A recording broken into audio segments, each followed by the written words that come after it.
I think we'll get started. So thanks for joining us for today's webinar, Understanding Using Head Start Cares Data. We've had these data available for secondary analysis for several months now on the website. We're really excited about this opportunity. My name is Joanna Blackman, and I'm the archiving data sets for the Research Connections project and for all of the education-related projects at ICPSR. In a few minutes, I'm going to turn the presentation over to Shira Matera and Patricia Mancini at Mbrc. But before I do that, I'm going to quickly take this opportunity to introduce you to the Research Connections project, in case you're not familiar with us yet, and to demonstrate how to search our website for the Head Start Cares data, how to find the documentation, and how to apply for access to the files. All right, so first, Research Connections. We are a partnership operated by the National Center for Children in Poverty at the Mailman School of Public Health at Columbia University and the Inter-University Consortium for Political and Social Research, or ICPSR, at the Institute for Social Research, University of Michigan.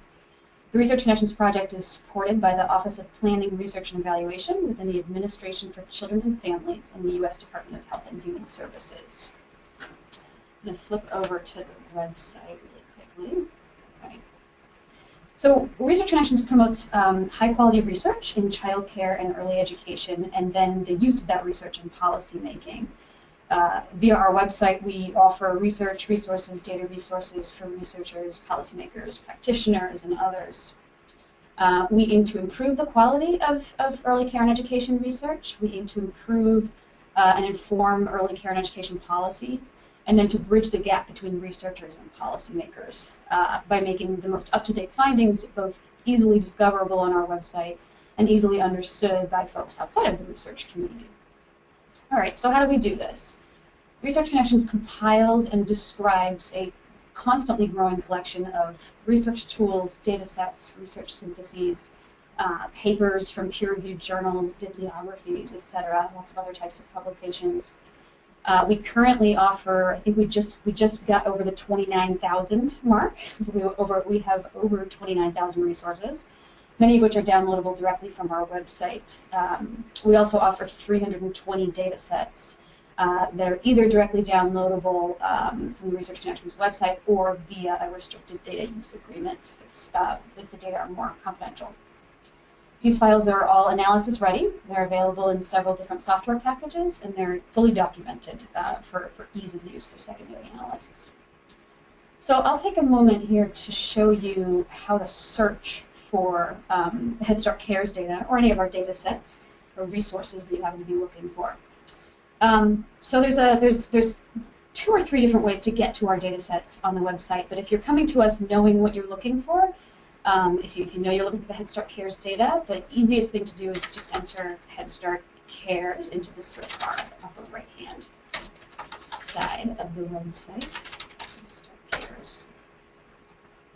Okay, so this is our search results page, and this defaults to showing related resources, resources that are related to the Head Start Cares data or that match the search that you've input. So you can see I've got an executive summary here, I've got reports and papers, fact sheets and briefs, but I know that I'm looking for the data set right now, and so I'm going to switch to the data tab. And this is the search results for Head Start Cares on the data side of things. So it's the first search result right there. This is our study homepage. We have a ton of information on this page, particularly for Head Start Cares. Actually, we have really wonderful documentation for this study. So we have a user guide here. We have code books for each of the files, instruments, and then if you keep going down the page, we have lots of information on the methodology, a summary of the sample, modes of data collection, response rates, etc. If I go a little bit further down here, I can actually search. I can look at all the variables here, or I can search for variables of interest if I want to know how a certain question was asked, or if a certain concept is directly addressed in the data. So let me see what else was I want to show you. So as I think I mentioned before, that the Head Start Cares data are restricted from general dissemination, which means that they are sort of above a threshold for confidentiality risk, and so we provide access to them to researchers who meet a certain criteria and have sort of described the research to us and agreed to terms of an agreement, a legal agreement. So I'll show you the restrictions note here. This is just a description of what's expected of you, and then we can click here to apply for online for access to the data.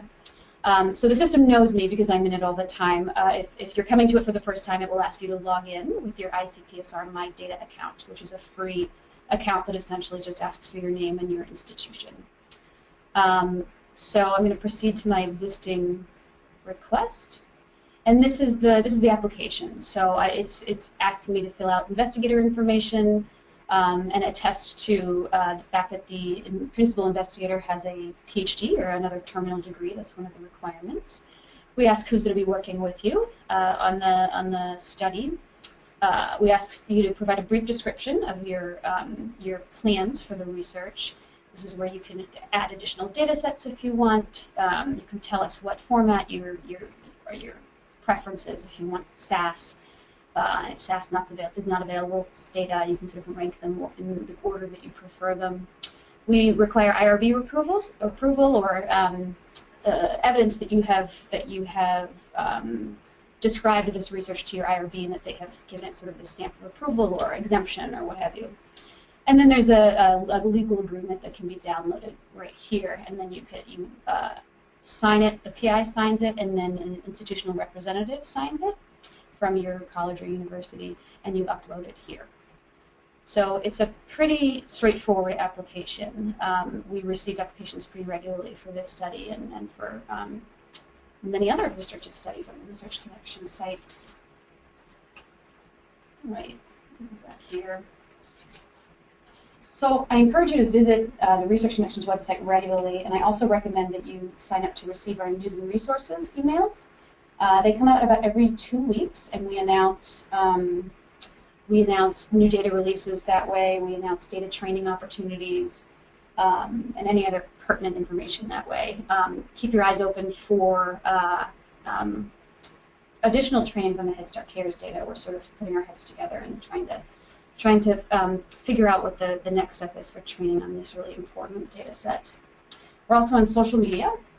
So you can find real-time updates from us on Facebook and on Twitter and things like that.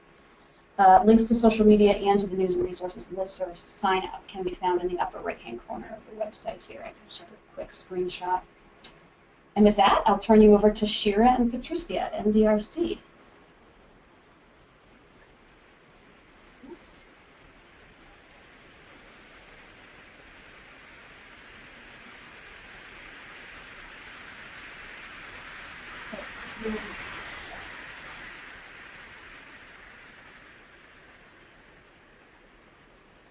Hi, everybody. Can you hear me? Okay. So, my name is Sharon McCara. I'm joined by Patrizia Mancini, and I'm a research associate at MDRC working on the Head Start Cares project. Today I'm going to talk about the Head Start Cares data that are available online through Research Connections and ICPSR, like Joanna mentioned. Joanna gave a nice overview of where the data are stored and how to apply, so I won't go into that in much more detail. However, if you have other questions about it, please submit them, and we'll save them to the end, and Joanna can chime in and help us out with those. Our presentation is broken up into 4 segments. There's going to be a general introduction to CARES, an overview of the implementation files, then an overview of the impact files, and some basic information about the analysis. At the end of each segment, we'll pause for a couple of minutes to take questions. And if you have any questions throughout the presentation, feel free to send them to the Q&A section, and we'll keep an eye out. If we don't get to your question right at the pause, we'll try to get to it at the end. Head Start Cares is a randomized control trial designed to test 3 strategies for supporting children's social-emotional competence in Head Start. The 3 programs, which I'll talk about soon, were the Incredible Years Teacher Training Program, Preschool Paths, and an abridged version of Tools of the Mind. The 3 programs were referred to as enhancements because they were intended to enrich and complement classroom practices that already existed. What's interesting about this study is that each enhancement was based on a different theory and therefore a different theoretical pathway for supporting children's social and emotional development. In CARES, the enhancements were implemented over the course of a school year using a systematic professional development framework to support teacher practice. This included 4 to 6 days of training throughout the year and ongoing weekly in-classroom coaching, which I'll describe in greater detail. The study was conducted with 17 Head Start grantees and delegate agencies across the country in over 100 Head Start centers and over 300 Head Start classrooms, reflecting Head Start's cultural and geographic diversity. There were also almost 4,000 Head Start children reflected in the data set, both 4-year-olds and 3-year-olds. Grantees were recruited and implemented the programs in 2 phases with what we call 2 cohorts. Cohort 1 took place during the 2009-2010 school year in 4 grantees in the Northeast and included about 650 4-year-olds. Cohort 2 took place during the 2010-2011 school year with 13 grantees across the rest of the country. The Cohort 2 sample includes well over 2,000 4-year-olds and also included an additional sub-study with almost 1,000 3-year-olds, all of whom are represented in these data. A subset of the data collected on the 4-year-olds was also collected on the 3-year-olds to explore whether these enhancements, which were targeted at 4-year-olds, might also affect the 3-year-olds positively. As I mentioned, CARES was a randomized control trial. Centers within grantees were randomly assigned to one of the 3 enhancements or a business-as-usual control group. In other words, all participating classrooms in a center did the same enhancement. So as you can see, if a grantee had 4 participating centers, one center would implement Incredible Years, one would implement PAS, one would implement Tools Play, and one would continue with business as usual. Sometimes grantees had more than 4 participating centers, 8 or 12 centers. When there were 8 or 12 participating centers, random assignment was conducted within groups of similar centers within a grantee. In some cases, all the centers within a grantee were similar enough in racial and ethnic composition and part full-day status that all of them could be randomly assigned in a single block. For example, if there were 8 centers, 1 full block, 2 centers would do Incredible Years, 2 centers would do PATHs, 2 centers would do Tools Play, and 2 would continue with business as usual. However, sometimes centers differ. For example, some had full-day classrooms while some had part-day classrooms. In those cases, centers were grouped in groups of 4 or 8 so that all centers in each block were comparable across these dimensions. Then centers within each block were randomly assigned to one of the 4 groups. CARES included 17 grantees and 22 blocks. The 3 CARES enhancements were the Incredible Years Teacher Training Program, Preschool PATHs, and Tools of the Mind. Play. These 3 enhancements were selected to represent 3 types of social-emotional programming, as I mentioned. That is, while all 3 enhancements were aimed at children's social-emotional development, they varied in their approach to changing child outcomes by using different strategies and targeting different teacher practices. The Incredible Years Teacher Training Program trains teachers in classroom management and positive behavior management strategies, building on strong, positive teacher-child relationships.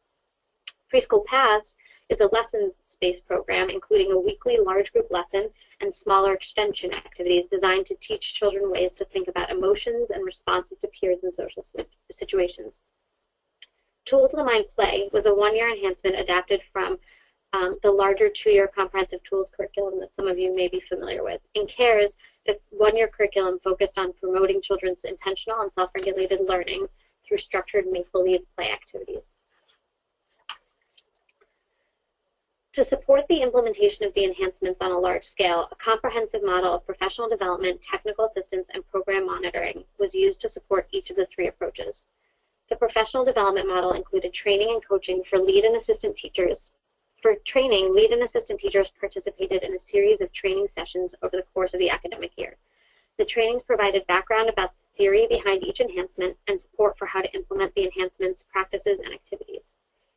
Enhancement trainers trained coaches and teachers on enhancement content, visited the classrooms to support coaches and teachers with enhancement implementation, supervised the coaches, and provided regular feedback on coaches' performance. In-classroom coaching was conceptualized as a way to augment and reinforce the training content that was being taught and was designed to help teachers use the enhancements with Fidelity in their classrooms in real time. Coaches were assigned to a specific enhancement within one grantee and were responsible for a range of between 4 to 13 classrooms. The model called for coaches to spend about 60 minutes observing in a classroom, followed by a 30-minute meeting with teachers weekly. The tool used for monitoring implementation was the Head Start Cares Management Information System, which we call the MIS. Coaches and trainers submitted information to the MIS about how teachers were implementing the enhancements and how often coaches, teachers, and trainers interacted. The MIS allowed monitoring of both the coaching process and progress on classroom implementation in real time, and then technical assistance could be provided as needed based on what was coming in from the MIS. Before we jump into the data, we wanted to give you a very brief summary of the CARES implementation and impact findings so you know what we've already analyzed. For implementation, overall, CARES provided a fair test of the 3 social-emotional interventions at scale. By that, we mean that even though these enhancements in coaching and training were implemented in over 300 classrooms in a variety of settings, we were able to implement them fairly well. Coaching and training were provided according to the model that was created at the beginning of the project. And although there was some variability, implementation was generally satisfactory, and by the end of the year, implementation had improved. However, there was some variation across enhancements, with PATHS and Incredible Years implementing better than Tools Play, although Tools Play was still implemented satisfactorily. Implementation levels likely had to do with how familiar and complex the structure and content of each enhancement was. And then finally, this satisfactory implementation led to changes in teacher practice as expected. As I mentioned earlier, each enhancement had a different theory of change and emphasized a different specific teacher practice. And as hypothesized, each of these practices improved in the program group classrooms for their appropriate enhancement compared with the control group classrooms.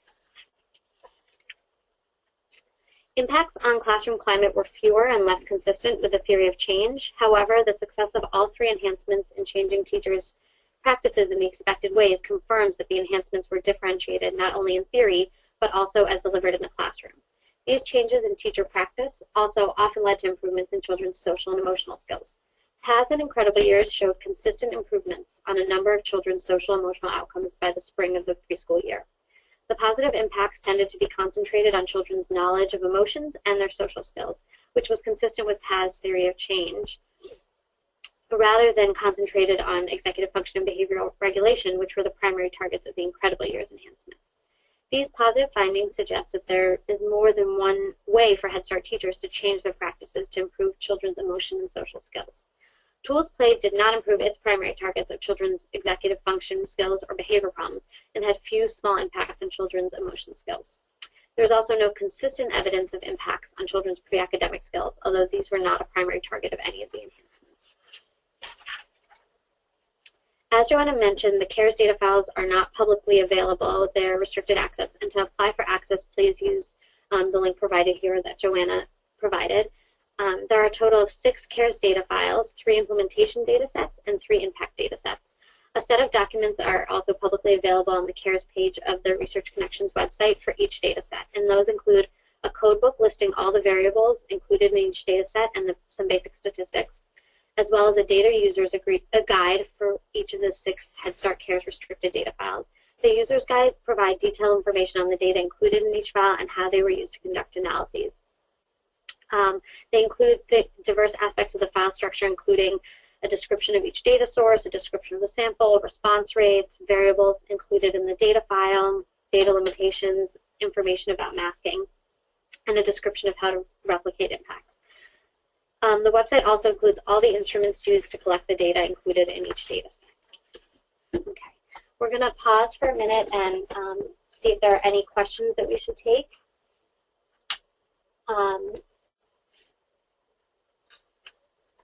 One of the questions that we sort of skimmed over was what CARES stands for.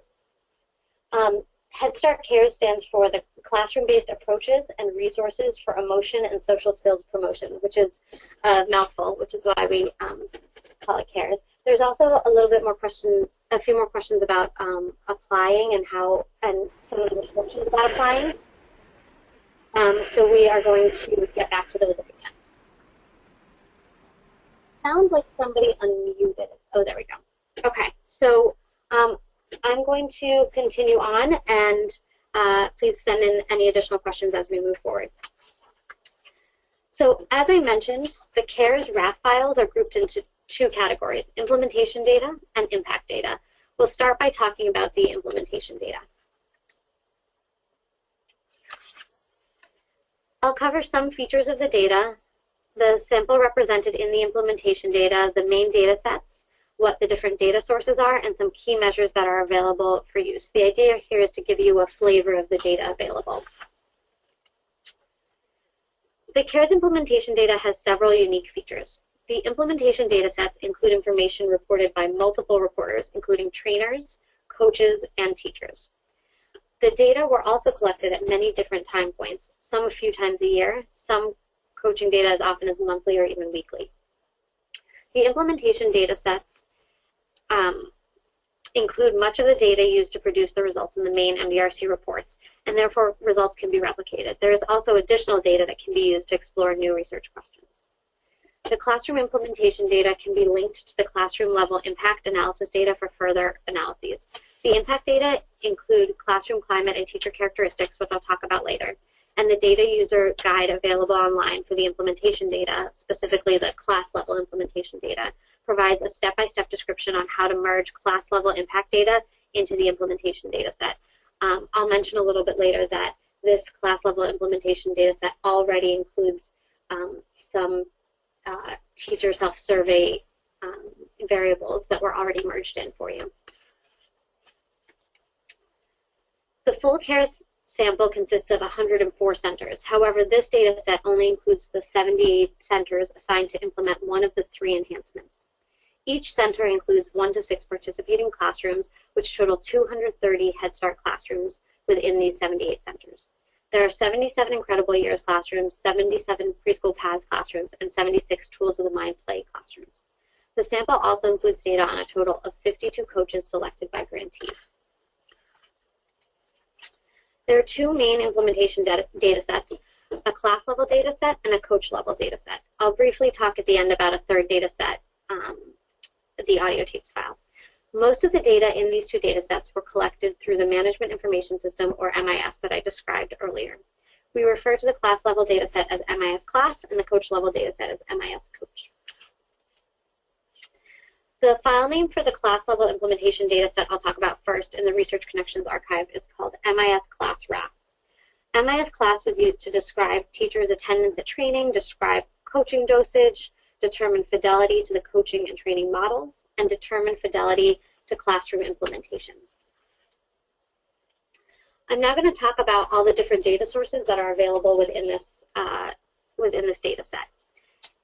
MIS class includes data from 5 different data sources. The first, is the teacher training attendance forms. At each training, coaches collected 1 attendance form for each classroom in the study. Data were collected on whether the lead and assistant teacher attended. The number of trainings varied by enhancement, ranging from 4 to 6 trainings. This data set also includes the coach weekly logs. At the end of each week, coaches reported on their weekly coaching session with teachers.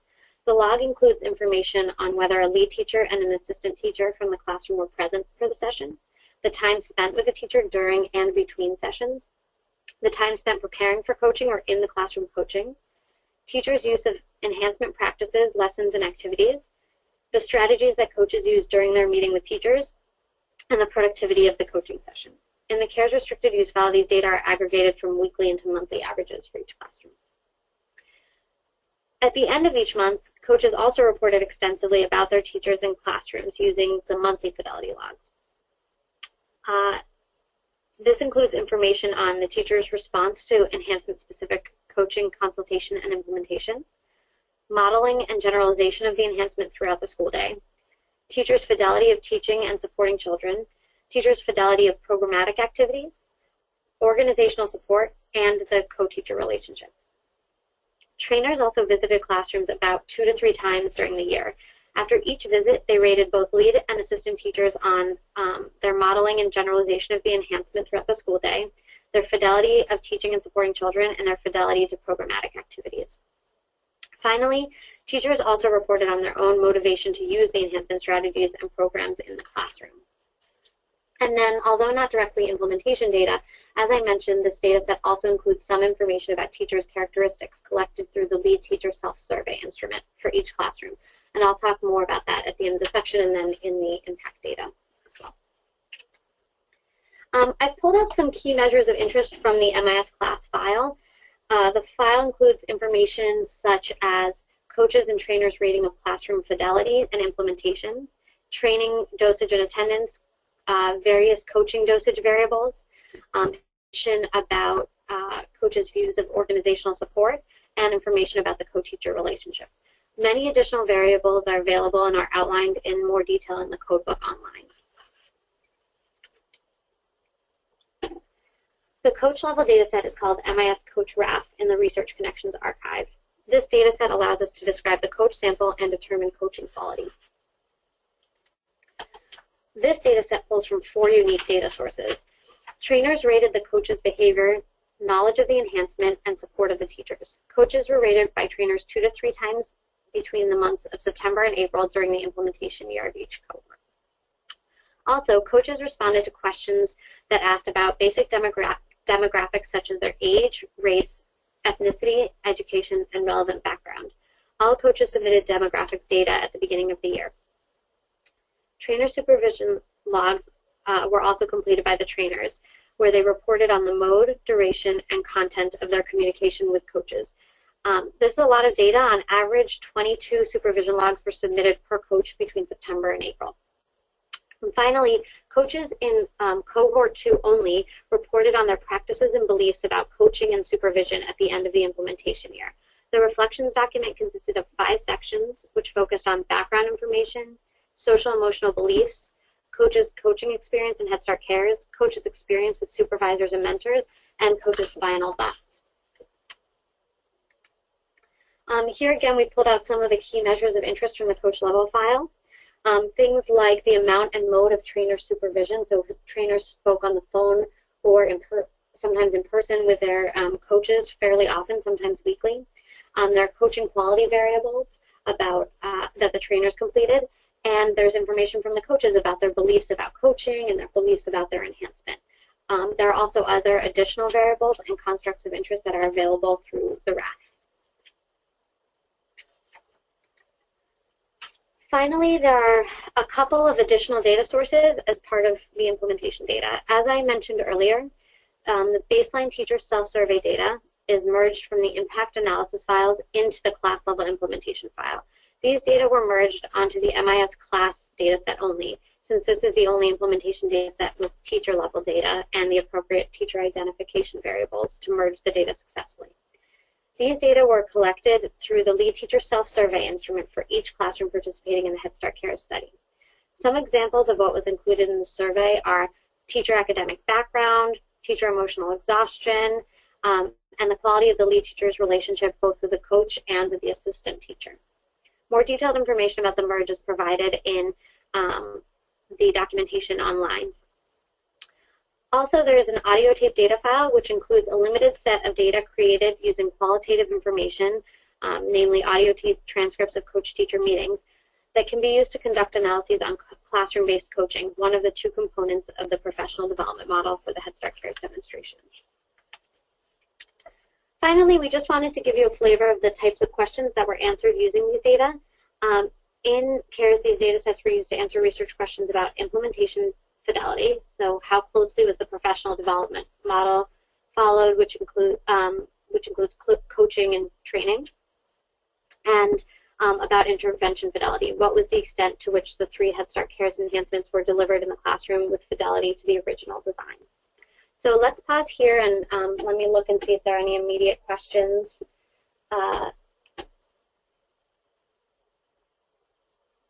So I see that there's a question about the impact data sets, which I'm going to extrapolate also to the implementation data sets. It asks, do they include all the raw variables or only those related to impact or implementation replication?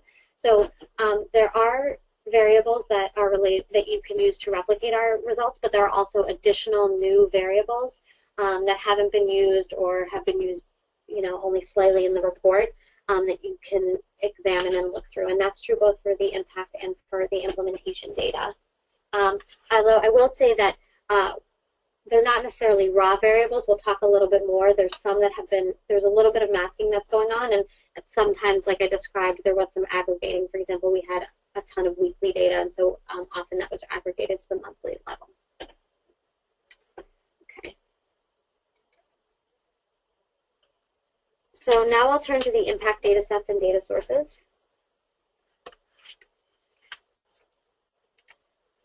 As with the implementation data, I'll say a little bit about the unique features of the data, the sample represented in these data sets, and then talk in more depth about each data set.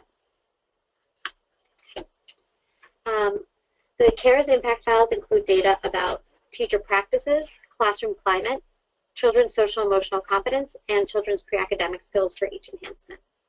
Information was collected from multiple reporters, including teachers, classroom observers, child assessors, and parents. Data were collected from these multiple sources at 4 different data collection periods. Data were collected at the end of the preschool year prior to the implementation year. So in the spring before implementation began, in the fall of the implementation preschool year, in the spring of the implementation preschool year, and in the kindergarten year 1 year after implementation. The data sets include all of the analysis variables used to produce the results in the MDRC reports, and therefore any MDRC analysis can be replicated using these data. These data sets also include additional data not used for the reports, providing the opportunity to explore research questions not answered in the main MDRC analysis, as was asked a little bit earlier. So who was the impact sample? As we described, grantees were distributed equally across 4 regions of the country, with 4 grantees in the Northeast, 4 in the West, 3 in the South, and 6 in the Midwest Plains. Grantees were distributed across community action agencies, standalone nonprofit entities, and large local school districts. The study also includes a total of 104 centers within these grantees. As we specified in the first presentation, centers within grantees were randomized within 22 blocks. There are 307 lead teachers in classrooms at preschool follow-up. 2/3 of the classroom were full day and 1/3 were part day. There are also about 4,000 children represented in the child level data set. By design, almost 3,000 children have baseline data and about 3,600 children have preschool follow-up data. We also tracked 97% of the 4-year-olds into kindergarten to see whether impacts were sustained. In kindergarten, the children were widely dispersed to nearly 650 schools. And as we mentioned earlier, of the children, about 2,600 were 4-year-olds and about a little more than 900 were 3-year-olds. The 3-year-old sub-study has a more limited set of data, but the data that are available are all included in these data sets. The impact analysis data sets consist of 3 data files. 2 files provide class-level data, and a master file includes all child-level data. The baseline and follow-up class-level data sets include data about teachers and classrooms at baseline and preschool follow-up. The child-level data set includes data on baseline, preschool follow-up, and kindergarten follow-up child-level data sources. So I'm going to talk about the baseline and follow-up classroom-level data sets together because they have similar data sources within them. First, the baseline classroom-level impact data set is called BL Class RAF.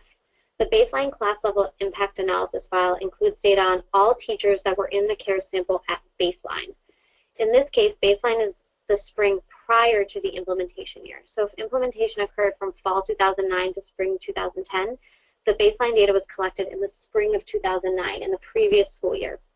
This is important to remember because the teachers who were in a classroom in the spring before implementation may have turned over and may be different than the teachers who were in the classroom throughout the implementing year and the following spring at follow-up.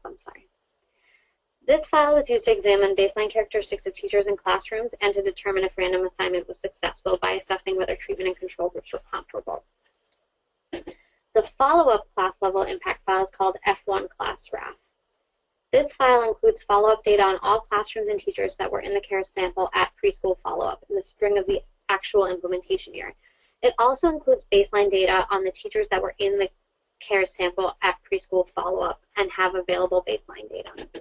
So if you remember, like I said, a subset of the teachers at baseline had data collected on them in the spring, and then the following year teachers implemented. Whoever implemented and was there at follow-up, those are the teachers who are in this file. If they had baseline data available, then that data is in this file as well. The file was used to produce classroom-level impacts reported in the impact report.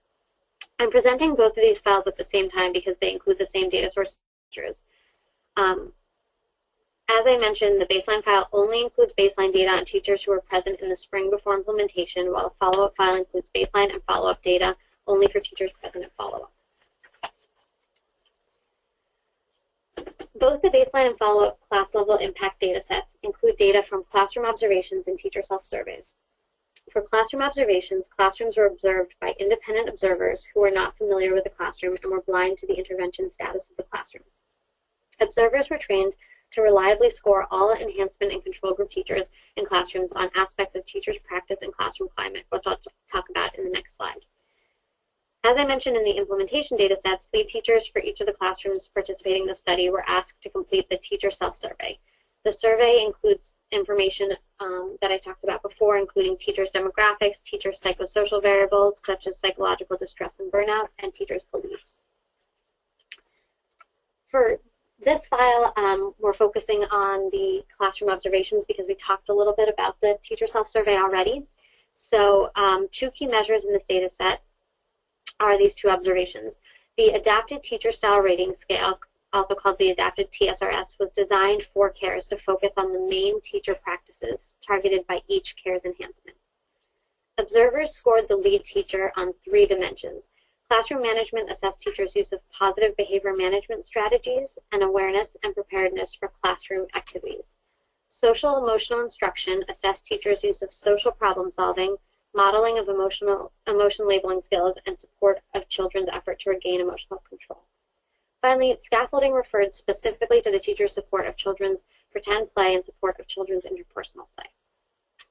A second measure, the CLASS, is a widely used assessment of classroom climate focused on all children and adults in the room. Its 3 main domains focus on the emotional tone of the classroom, how teachers structure the classroom so children know what's expected of them, and teachers' encouragement of students' use of language and higher order thinking skills. CARES also included a 4th domain called literacy focus, which measured teachers' instruction of literacy in the classroom. So these, along with those teacher self-survey measures that we discussed earlier, are kind of some of the key measures in this data file. The child-level impact data set is called Child Graph, and this includes all children in the sample, those that were there at baseline or follow-up, and in the kindergarten follow-up, and includes all available baseline, preschool follow-up, and kindergarten follow-up data. This file was used to produce baseline characteristics of children, family demographics, as well as child-level impacts for 4-year-olds and child-level impacts for 3-year-olds. So again, the main CARES report focused on the 4-year-olds, but there was a secondary report about 3-year-olds, and all of those data are included in here. The child-level data set consists of 3 different data sources. Independent assessors blind to treatment condition completed child assessments. Assessors were trained to assess children's executive function skills, emotion knowledge, social problem-solving skills, and pre-academic skills through a series of games and tasks. Direct assessments were conducted only for 4-year-old children at baseline and preschool follow-up. Lead teachers participating in the Head Start Cares study were asked to complete the teacher report on each child in their classroom that was selected for the study. Teacher reports were collected for both 4-year-olds and 3-year-olds at baseline and preschool follow-up. The survey included information on children's social skills, behavior problems, general behavior and skills, language and literacy skills, general knowledge, mathematical knowledge, the teacher's relationship with the child, and the teacher's perception of the child's parents or caregivers. Teachers also reported on children in kindergarten, but I'll get to that in a little bit. Parents and caregivers of children participating in the Head Start Cares study were also asked to complete a survey about themselves and their child. Parent surveys were collected only for parents of 4-year-old children at baseline and kindergarten follow-up. The survey included information on parent and child demographics, parent psychological distress, parent-teacher involvement, the child's behavior problems, and the child's social skills. Again, we're going to pull out some of these key child outcomes, which clustered in 3 domains. First, children's executive function and behavioral regulation. Children's executive function, or their working memory, ability to inhibit, and their ability to shift attention, was assessed via 2 direct assessments, the head-to-toes task and the pencil tap. Behavior regulation, or how children calm themselves and control disruptive behavior, was reported by teachers and parents using the Behavior Problem Index, and teachers using the Cooper-Ferrin Behavioral Rating Scales. Second, children's social emotional skills and social behaviors were also collected. Children's social emotional skills were directly assessed through 3 tasks measuring children's ability to identify emotions and respond to challenging social situations. Parents and teachers also reported on children's social skills. Finally, children's pre-academic skills were directly assessed through an expressive language measure and a cognitive assessment. Teachers also reported on children's academic skills. And then from the parent survey, the CARES child file also includes information about parent demographic and psychological variables. As I mentioned, there is also additional data available about kindergarten. Kindergarten teachers reported on children's behavior problems, social skills, and pre-academic skills, as well as about the composition of their classroom and the school environment, and grade retention and children's receipt of special education services. As I mentioned, parents also reported on children's behavior problems and social skills in kindergarten. As with the implementation data, we're providing you with the key questions the CARES data were used to answer in the main analysis. The CARES data were used to answer what was the extent to which each Head Start CARES enhancement changed specific teacher practices at the end of the preschool year compared with teachers in the control group classrooms. What was the extent to which each enhancement changed the classroom of the climate at the end of the preschool year compared with classrooms in the control group? And what was the extent to which each enhancement improved children's social emotional outcomes, skills, and behaviors at the end of the preschool year compared with children in the control group? And as I mentioned, while the data to replicate the answers to these questions are available, there are also other data available in these files. So I'll pause here to see if there are other questions. Just give me a moment to look through them.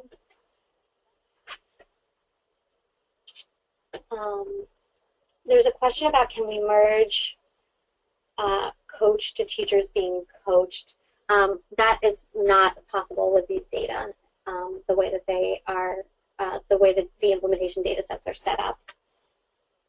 There's a question about, does pre-K follow-up refer to the spring data collection of the implementation year? And yes, so we do use both terms. We use preschool follow-up, and we also use spring of the implementation year, and they are the same time point. And then the kindergarten follow-up is a full year later, once kids have moved on to kindergarten.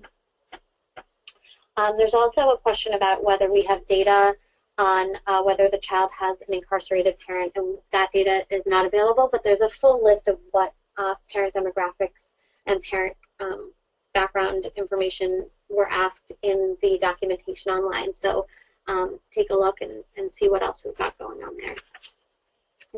I think that's everything for now. Okay, great. So finally, we're going to give a very brief introduction to the impact analysis. Much more documentation can be found online about the analysis. The documentation includes code about merging, but also code about how we created the impacts, and more information in depth about the analysis. And as Joanna said, we're also working on a longer training about how to use these data in a more hands-on way. So we'll provide a quick reminder of the CARES study random assignment model that shaped the analysis model used to estimate impacts. Then we'll go through the types of identifier variables used in the analysis models. And finally, we'll share some information about data masking that may result in estimating slightly different impact estimates from the ones published in the Head Start CARES impact report. And keep sending your questions in as we go. We'll do a final wrap-up of questions at the end. So as we mentioned, in CARES, the Head Start CARES children were nested within classrooms, which were nested within centers, which were nested within blocks. So multi-level modeling was used to account for this nested nature of the data. And so specifically, remember, all children in the study were nested within a total of 307 classrooms, and those classrooms were nested within the 104 randomly assigned centers. Because centers were randomly assigned within blocks, block indicator variables were also included in each model as fixed effects. To estimate the impacts that each enhancement had on child and class level outcomes, the average outcomes for each enhancement group were compared with the average outcomes in the control group.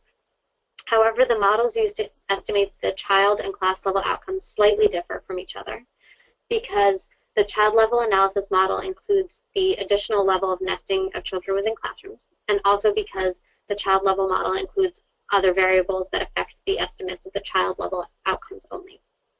So I'm first going to review the class level analysis model that was used to estimate impacts on all classrooms and teacher outcomes. Only the baseline and follow-up class level impact analysis data files are necessary to run class level analyses. To estimate classroom and teacher outcomes, a center ID variable was used in the multi-level modeling to account for the nesting of classrooms within centers. Block indicators were used as fixed effects to account for the random assignment of centers within blocks, and the regression also includes the baseline measure of the outcome or a pretest. As mentioned earlier, the child level analysis model that was used to estimate impacts on all child level outcomes includes a few more variables. It's important to remember here that child level outcomes include both direct child assessments and teacher reported outcomes on children. To estimate child level outcomes, a classroom ID variable together with a center ID variable were used in the multi-level modeling to account for the nesting of children within classrooms and classrooms within centers.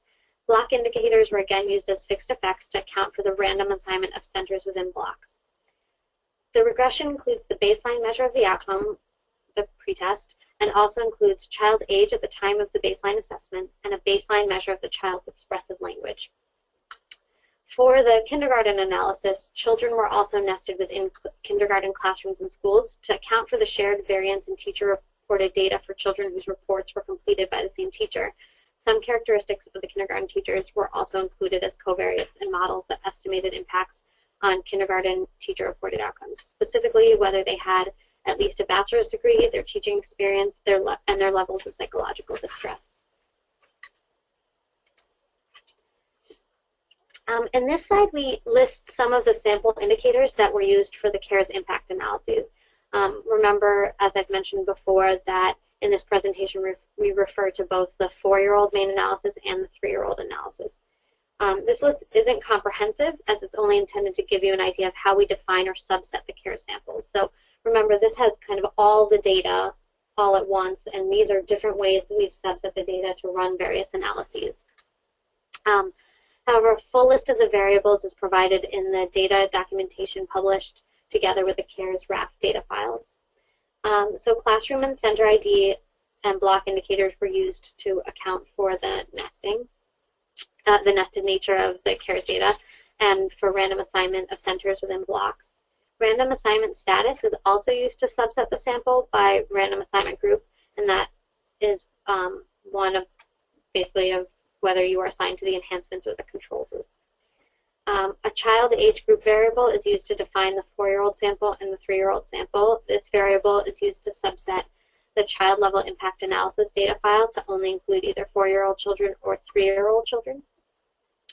We also use wave flag variables to define the baseline, preschool follow-up, and kindergarten follow-up child level samples. Child level analysis includes the baseline sample analysis to examine the baseline characteristics of children and family across enhancement and control groups, the preschool follow-up sample analysis to estimate impacts, and a kindergarten sample analysis to explore whether the impacts on children's outcomes were sustained in kindergarten. These sample variables are included in the data set to select only the observations included in one of the 3 samples. Before archiving the CARES data, the original CARES data sets were subject to a careful analysis in order to protect the confidentiality of all participants in the study. For this reason, the CARES restricted access files either do not include variables providing confidential information or mask these variables when possible. Specifically, verbatim responses and birth date variables were dropped from all data sets because they were considered confidential information about the respondents. Other variables that were considered potentially identifiable were masked to protect confidentiality of study variables. Few variables were masked, with no more than 10% of variables in each data set masked. Even though some of the variables were masked, None of them changed significantly from their original version because no more than about 12% of their values were changed for any variable, resulting only in slight differences from their original versions. It's important to note that, still in the interest of protecting the confidentiality of the CARES study participants, masked variables are not flagged in any way in the data sets, and therefore users can't identify which variables are masked. Because few variables in the restricted access file are masked, users might find that in reproducing impact estimates, they may be slightly different from those presented in the published reports. This could be because these variables were masked. However, it's important to reiterate that masked variables are not identifiable in the data. Before we end, I want to acknowledge our project partners and funders. CARES was conducted by Mbrc with Survey Research Management, MEF Associates, and many other additional academic experts and consultants. And the project was conceived and funded by the Office of Head Start and the Office of Planning, Research, and Evaluation in the Administration for Children and Families in the U.S. Department of Health and Human Services. I've also provided a list of the 5 reports produced. They're available on ACF's website and are linked at the Research Connections page. These include a short report on coaching, the main implementation report, the impact report about 4-year-olds, a report about a sub-study that was conducted in the migrant and seasonal Head Starts, and an impact report about the 3-year-olds. If you would like more information, you can contact us. You can also contact Joanna in Research Connections, where she gave that information, and I'll leave this up. So let's take a few questions. Are there any more questions?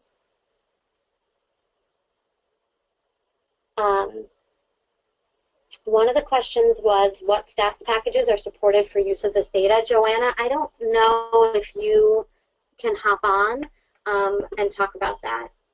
Yeah, sure. Can you hear me? Yep. Okay, cool.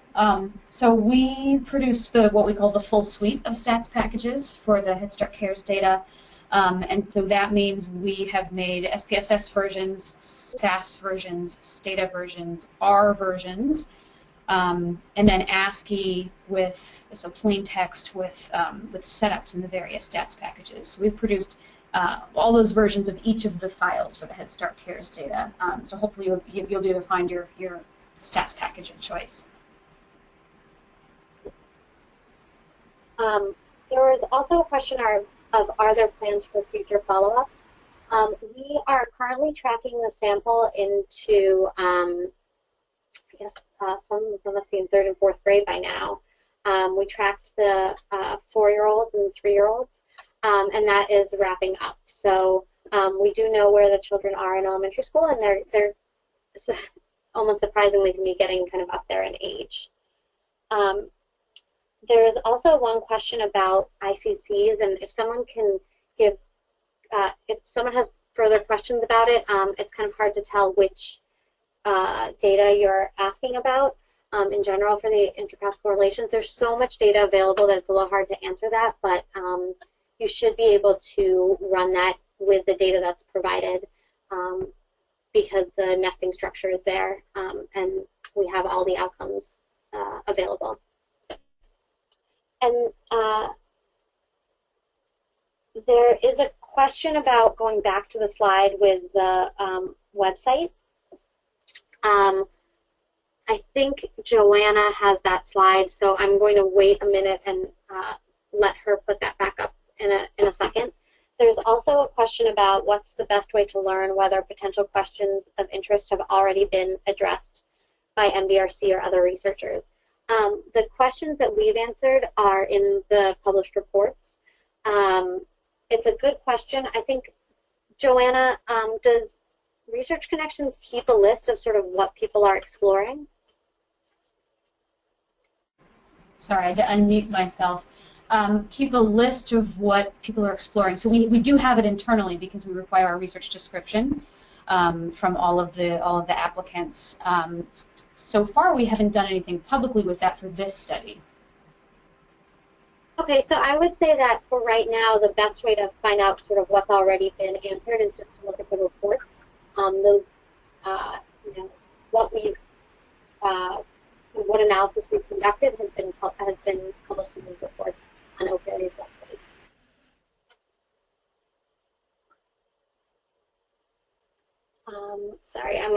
Sorry, just look through the questions really quickly.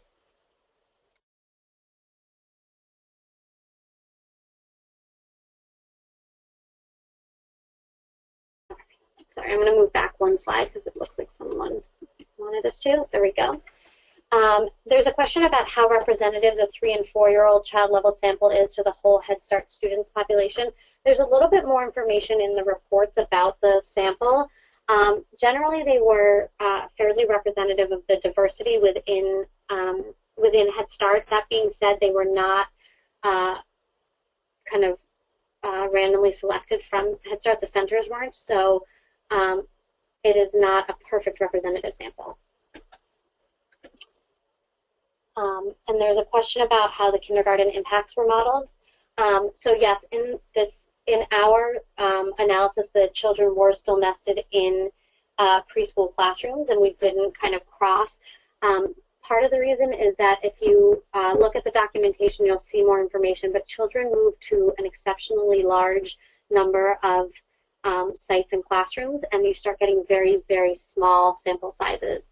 And so kind of a cross model didn't seem feasible. But we recommend that you explore that data if you're interested in it. There's certainly a lot of information in there about kindergartens and where kids moved. And something that we think is particularly interesting is just how many places they moved to.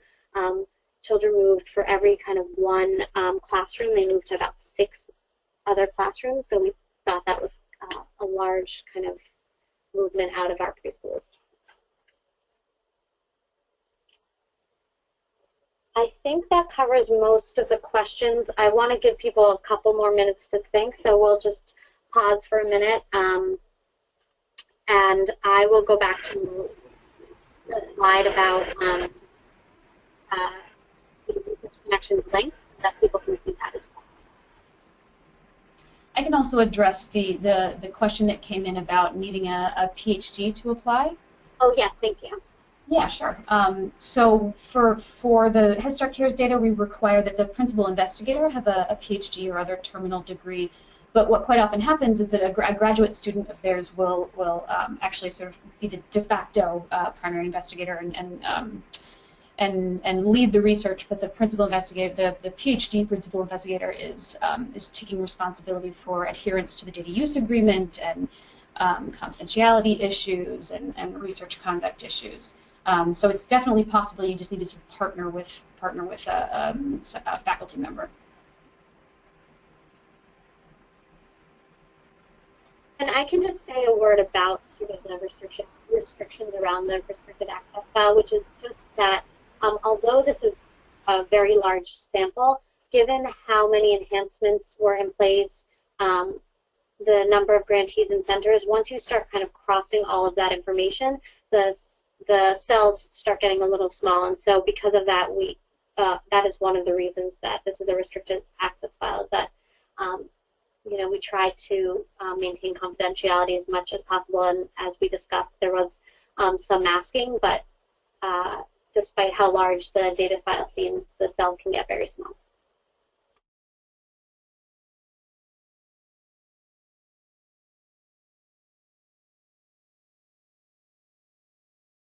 There's a question about the reliability or quality of teacher reports.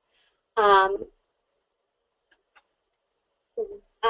guess I'll just say that these data were collected by our survey firm partners who worked fairly closely with the teachers, but teachers weren't trained on the survey. You can see the survey online. They were sort of, given some instructions on filling it out. And so what you see is sort of what teachers were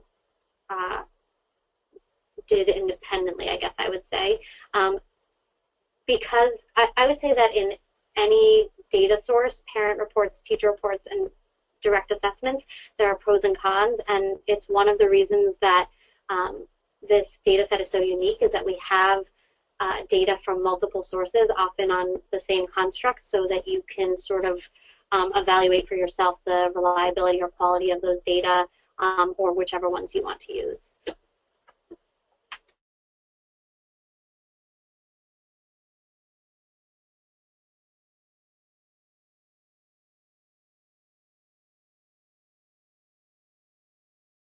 There's also a question about whether this data set contains information about children's dual language status or immigration status.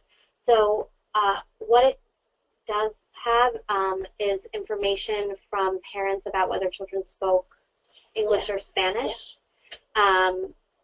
Because children, I should have said this, but children were eligible if they spoke English or Spanish, given that we needed to assess them, and so we needed to have an assessment in that language. That, you know, it's not a complete set of information about all the languages that are spoken, kind of dual language learning versus English language learning versus being an emergent learner. So it's not a you know, very, very rich set of information about what language children spoke. Hi, I'm Patrizia Mancini. There are also other informations about ethnicity. We have information about ethnicity of the parents, whether the child was born in the U.S.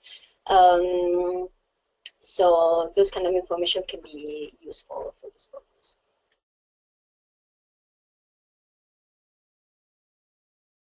And I think we had one more question.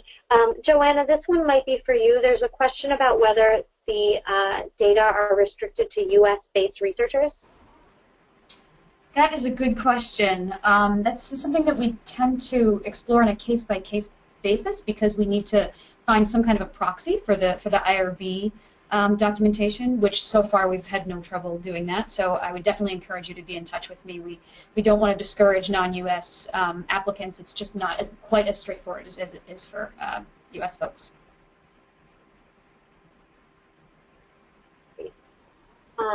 There's another question about reliability of the data sources. I guess I'll just say that the raw variables are, or you know, nearly raw variables are in these data sets, and any sort of validity or reliability analysis can be done by people using the data if you know, they have the information in there.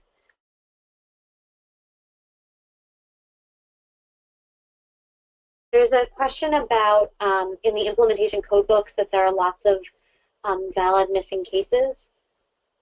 The question is basically whether something is valid missing if it's only relevant for one enhancement, and that's correct. So I didn't go into this too much, although the surveys are available online at Research Connections. But especially within the implementation data, there are certain pieces of data that are only relevant to each enhancement. So if you were an Incredible Years teacher, you would only get the questions about Incredible Years fidelity, and if you were a PATHS teacher, you would only get information about, you know, being about PATHS fidelity. So in that case, there might be valid missings there, yes.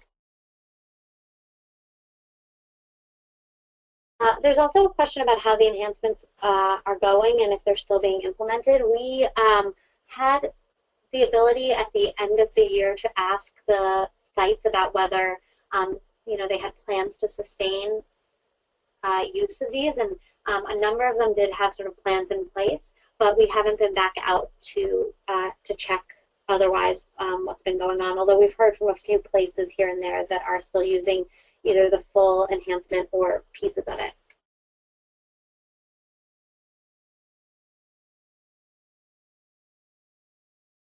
There's a question about children's prosocial behavior and how it was examined.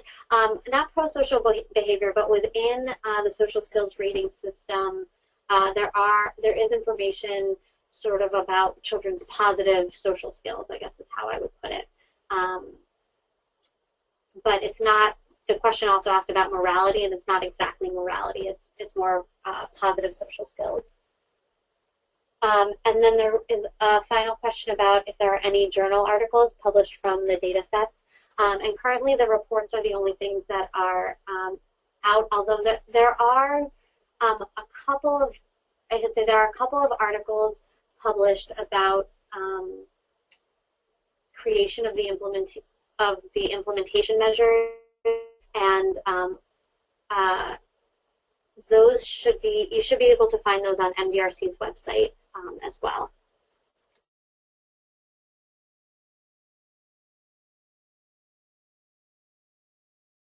think those are all the questions. We are actually shockingly a little early. Maybe we'll wait a couple more minutes just to see if other questions come in. We'll give people a few more minutes to think.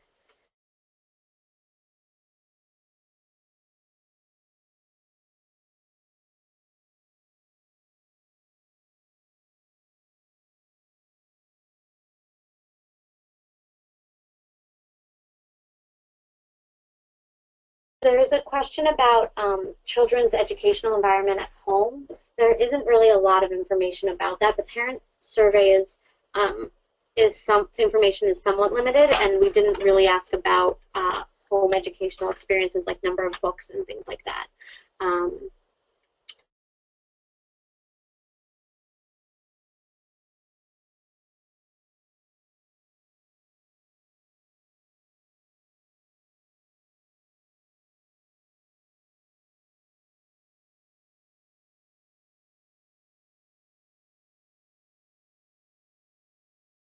There's a question about how grantees were selected.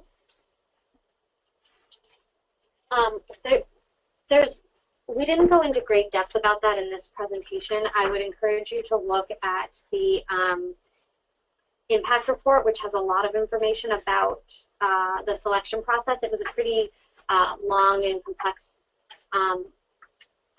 process that involved kind of stratification along geographic lines and to ensure representation of large cities, things like that. So I'm trying to pull up which appendix that is in the CARES report. But while I do that, I would just encourage you that there's a lot of detailed information about that there. Joanna, there are a couple more questions about the Research Connection site and applying again. I think some people came in late. Would you mind just a really quick brief showing people the website again? I think I can pass it on to you. Sure. Sorry, I just need to figure out how to do that. So change presenter on your control panel, upper right.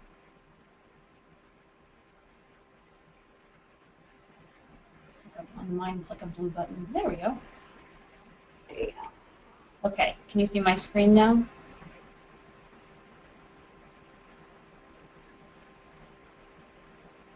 Yes, we can. Okay, cool. So first question I'm going to answer, what do I look for when I go to Research Connections? Great question. So this is the Research Connections website, researchconnections.org, and the most efficient way to get there is to enter Head Start Cares into the search box, which I'm going to do right now. And then it defaults to showing you all of the non-data resources that we have related to the Head Start Cares project. If you were looking specifically for the data, you can click over the Data tab, and it's the first search result there. I also see a question about the process for applying for restricted data. I went over this a little bit in the beginning, but I'll show you again that you can apply for access online through the Research Connections website. Once I get into the application system, it's going to ask me for information about the principal investigator, information about my staff, which data I want.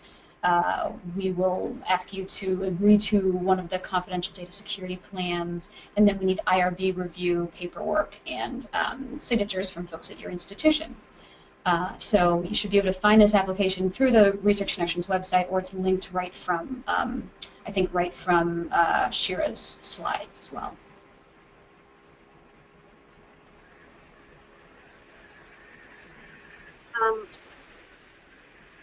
I just wanted to answer the grantee selection question a little bit more completely.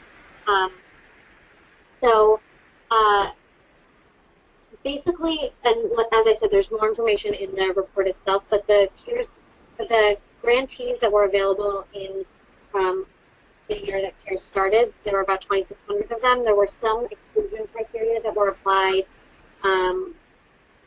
Things, for example, they had to be located in certain places, near airports, things like that. They had to operate at least 4 centers All the exclusions are listed in the report.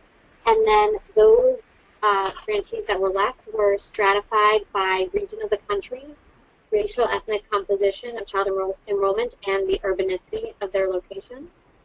So region, like we've talked about already, there were 4 regions: Northeast, South, Midwest, Plains, or West. Racial ethnic composition was defined by child enrollment in the grantee centers as defined by the PIR data that year, with one of 3 possible definitions: grantees serving predominantly Hispanic children, grantees serving predominantly African American children, or grantees serving a mix of children of various backgrounds. And urbanicity was defined as either being in a metropolitan area, a non-metro area, or spread across.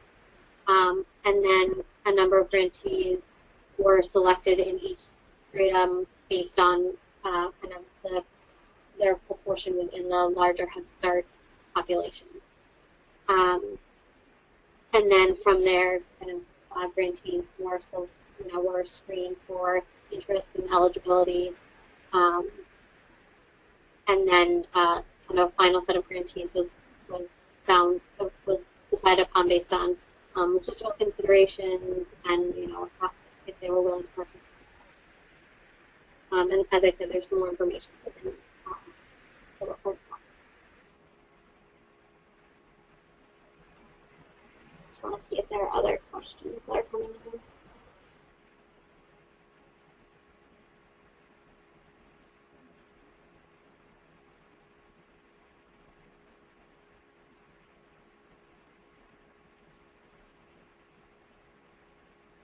There's a question about identifying the location of the blocks. I'm not sure I totally understand it, but you can't identify the location of the blocks exactly. If there's more questions, you can have.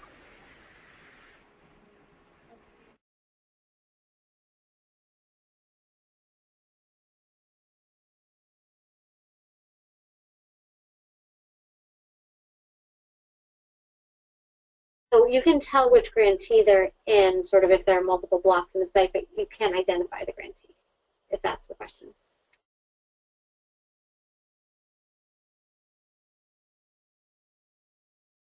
Okay.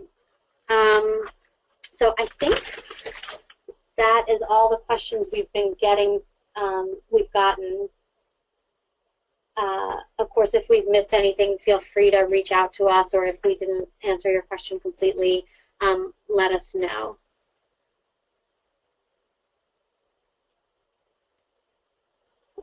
I think that